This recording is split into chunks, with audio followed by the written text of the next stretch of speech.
Morning guys, Ben here in Chelsea this morning, off to meet my business partner James. We're going to discuss investing in two different types of cryptocurrencies. So stick around and let's see how we get on.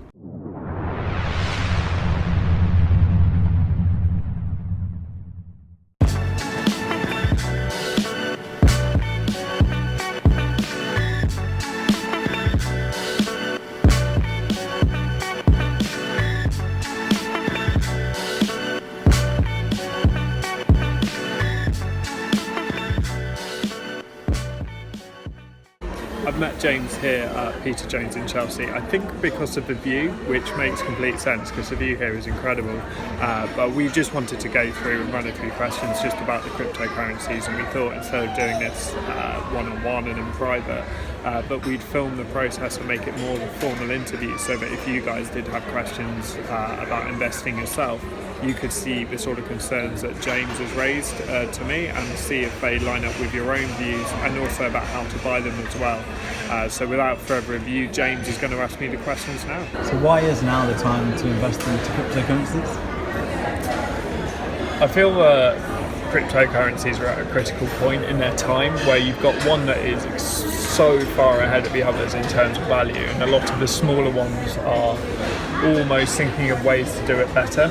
You know, if you look at a lot of companies that come up with original ideas, it's very, very rarely the people who come up with the idea that do it best or are most successful. It's normally always the guys that look at them, learn from their mistakes and do it in a different way. So I feel that even though Bitcoin is flying at the moment, and it really is, that will come to an end. I just feel it will, and when it does, it leaves a massive opening for one of the smaller currencies to really take control of the market. There's been a lot of talk recently about cryptocurrencies being a bit of a bubble. Obviously we saw the .com bubble. Do you think it could do similar things? Or?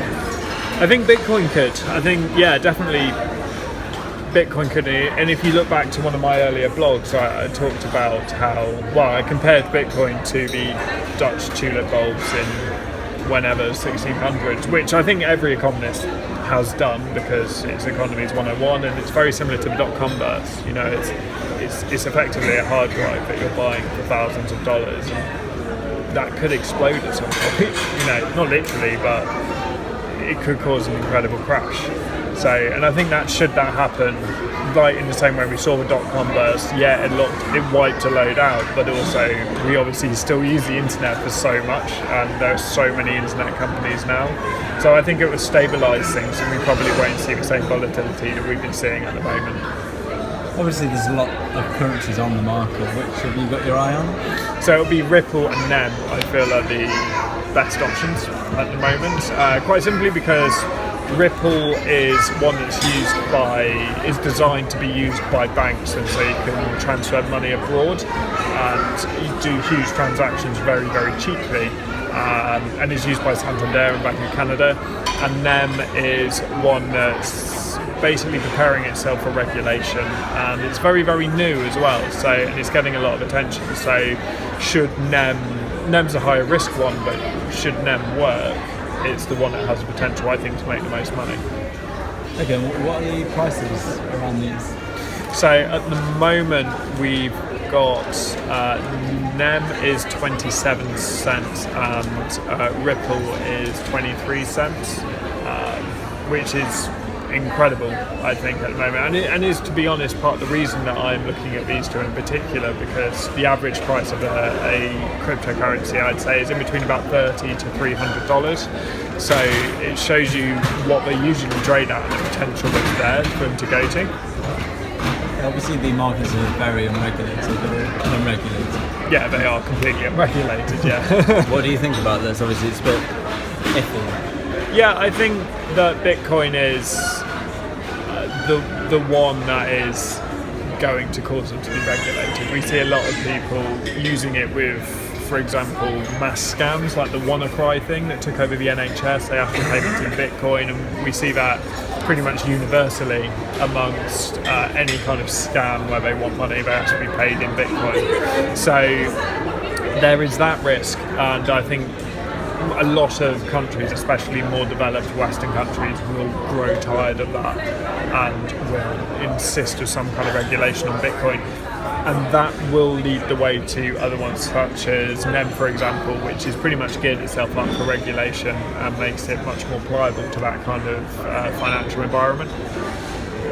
Okay, so how do we go about actually buying and entering into this? So you find a broker in the same way that we would trade currencies. You find a broker to do the deal for you.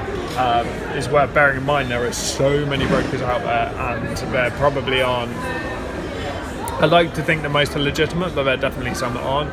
So it's worth definitely looking at online reviews before you approach any broker, and probably really grilling them on their online reviews before you use them, just to make sure that you're absolutely getting someone that is legit. But if you've got access to dollars or euros, it's a lot easier to buy them. I say a lot safer, but in pounds, it's not as easy at this point. Okay, and where do you see the price of these two, Ripple and NEM, going? NEM is a tough one because it is so new, but if you take the average price of other cryptocurrencies, taking Bitcoin out the occasion, somewhere between 300 would be amazing.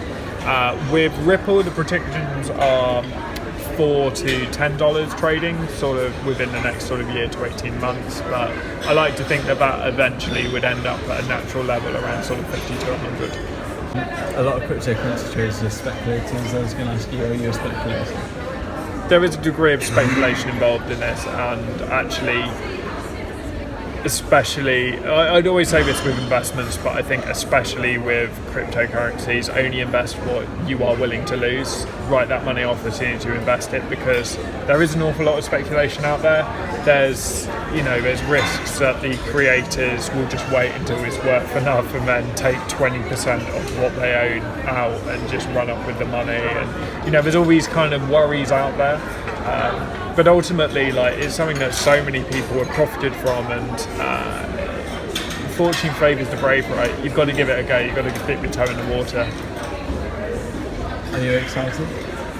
Yeah, I am actually. I think we've seen this in so many things as our society over the last 10 years, that so many things are being taken out of control of the governments and the corporations and done by pretty much small startups. And actually, what these cryptocurrencies offers is a monetary version of that. So I think as long as they work and they don't screw people over effectively, but it's a really exciting time, and I think now is the time to start looking at it seriously. So that's it, guys, heading back now. Felt like I got absolutely grilled, but I guess that's all part of it, and the good news is we're going to go ahead with the investment. So I hope it was useful for you. Give it a thumbs up if you found it useful, and subscribe for plenty more videos to come.